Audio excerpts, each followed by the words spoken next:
Good morning সবাইকে। তোমরা সবাই কেমন আছো? আমি ভালো আছি, আশা করছি তোমরাও ভালো আছো। আর বাইক রেডি করে নিয়েছি, আজকে চললাম হচ্ছে শিয়ালদা যাচ্ছি। তো চলো। তো হঠাৎ শিয়ালদা কেন যাচ্ছি সেটা এই ভিডিওর লাস্টে আশা করছি বলে দেবো, কারণ এখনও কোনো ঠিক নেই। আর যদি শিয়ালদা যায় আর যদি এই কাজটা না হয়, তো এখানে আমি সেটার একটা খোলাসা করব। যদি না হয়, যদি হয়ে যায় তাহলে সেটা তো ভাই বলে দেবো, অবভিয়াসলি কোনো অসুবিধা নেই। আর এটা হচ্ছে আমাদের ইন্ডিয়ান ফ্ল্যাগ, সিটিজেনটা যাওয়ার পথে সবাই জানো। তো চলো যাওয়া যাক। শিয়ালদার যে জায়গাটা যাচ্ছি সেটা আশা করছি যে কাজটার জন্য যাচ্ছি সেটা 99% ফেক। তো চলো, যদি ফেক হয় তাহলে পুরোটাই রিভিল করবো, যদি রিয়েল হয় তাহলে সেটাও বলবো যে কেন যাচ্ছিলাম। Let's go.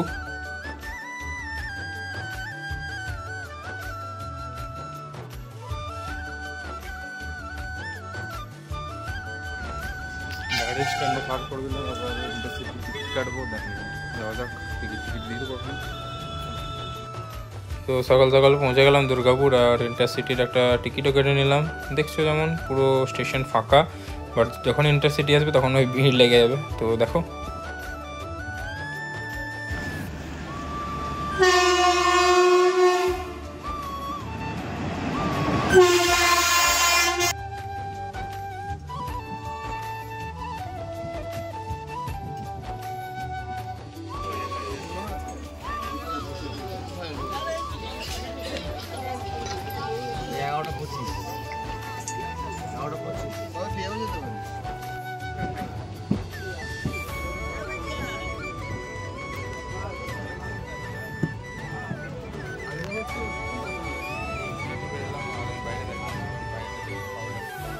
প্রথমে সিট পাইনি, তো পরে নৈহাটিতে সিট পেলাম প্রথম বসতে।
তো এনার সাথে চললাম অফিসে। তো চলো।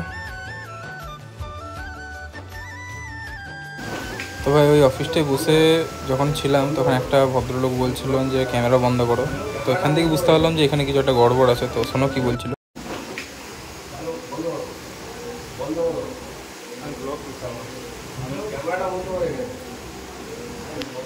তো এটা একটা আলাদা ব্লগ আসবে যে কি হলো না হলো, ফর্ম কি কি দিয়েছিল, কত কি টাকা নিয়েছিল, তো সেগুলো সবই বলবো। তো চলো। বাজারে যেতে যেতে ফোনের দোকান পেলাম, তো এখানে কভার আর চার্জার কেনার প্রস্তুতি চলছে। দেখি চার্জার যদি হেডফোনটা পছন্দ হয়। হেডফোন কভারের দামটা বেশি নিচ্ছে আমাদের এখানে থেকে, এখানে কভারের দামটা একটু বেশি। আর মনে হলো আমার যেহেতু কারণ যে কভারটা আমার ট্রান্সপারেন্ট লাগানো সেটা অনেকটাই কম দাম। আর একটা টাইপ সি হেডফোন দেখি, যদি ভালো লাগে তো নিয়ে নেবো।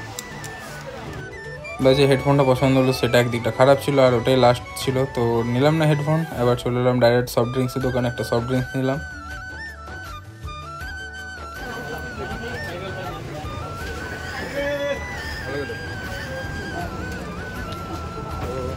ডাইরেক্ট যাবো এবার হাওড়া। তো হাওড়া থেকে ট্রেন ধরবো। তো এখন চললাম হাওড়া প্ল্যাটফর্ম। এখন ক্রস করছি আমরা হাওড়া ব্রিজ। তো এটা বাসের ভিউ হাওড়া থেকে, হাওড়া ব্রিজে, সরি হাওড়া ব্রিজের এটা বাসের ভিউ। তো দেখো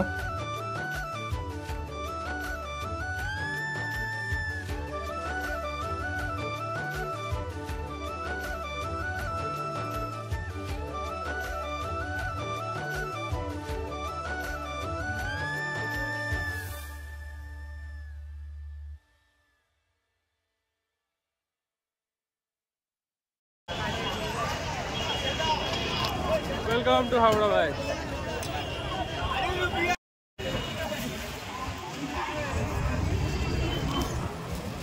ভাই পেয়ারা নিয়ে নিলাম, চলো।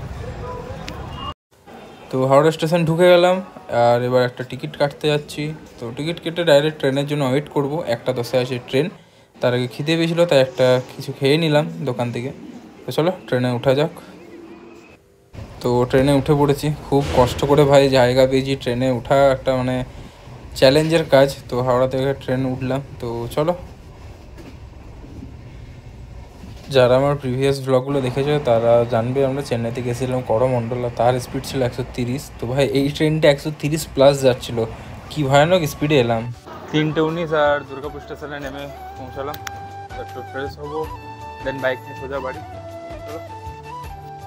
তো মুখে চোখে জল নিলাম, আর এবার স্ট্যান্ড থেকে বাইক নেবো, দেন বাইক নিয়ে সোজা বাড়ি। আর বাড়ি থেকে বেরিয়ে আবার একটা কাজ আছে, তো সেগুলো করবো। আজকে সারাদিনটা এরকমই কাটলো। 6:30টায় বেরিয়েছিলাম বাড়ি থেকে, প্রায় 6:30, হ্যাঁ 6:30টায় বেরোলাম।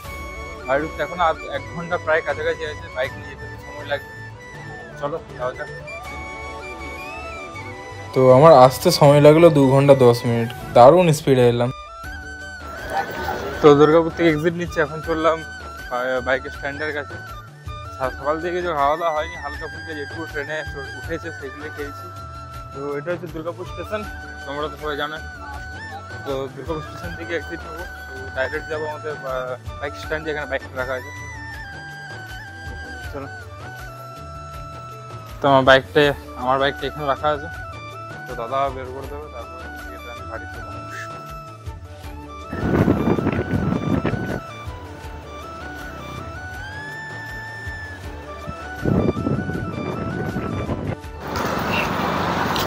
তো ফুচকা খেয়ে নিলাম, এবার ডাইরেক্ট যাবো বাড়ি, আর কোনো দাঁড়াবো না।